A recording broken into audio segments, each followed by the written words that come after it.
Why are you not a Christian? Because I see no evidence whatever for any of the Christian dogmas. I've examined all the stock arguments in favor of the existence of God, and none of them seem to me to be logically valid. Do you think there's a practical reason for having a religious belief for many people?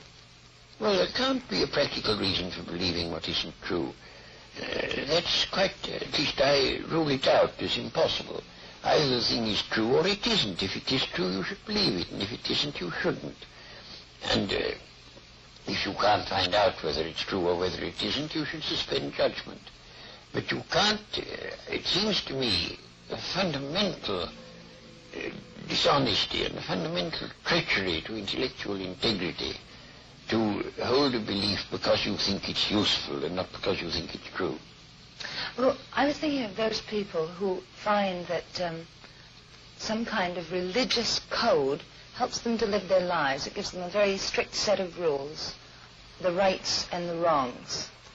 Yes, but you know, those rules are generally quite mistaken. A great many of them do more harm than good.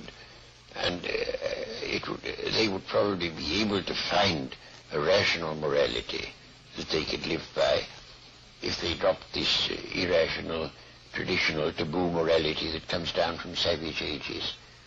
But are we, perhaps the ordinary person, perhaps isn't strong enough to find this own personal ethic? They have to have something imposed upon them from outside.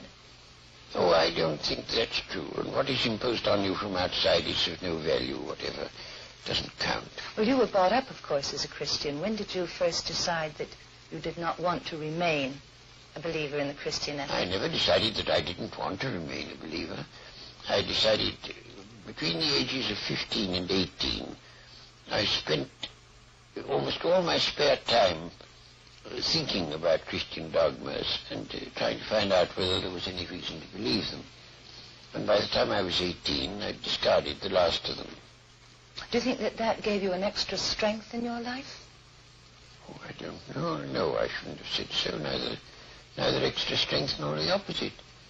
I mean, I was just engaged in the pursuit of knowledge. As you approach the end of life, do you have any fear of some kind of afterlife, or do you feel that that is just an impossibility? No, I think that's nonsense. There is no afterlife? None whatever. Do you have any fear of something that is common amongst atheists and agnostics who have been atheists or agnostics all their lives, who are converted just before they die to a form of religion?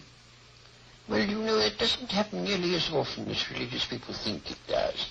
Because religious people, most of them, think that it's a virtuous act to tell lies about the deathbeds of agnostics and such. As a matter of fact, it doesn't happen very often.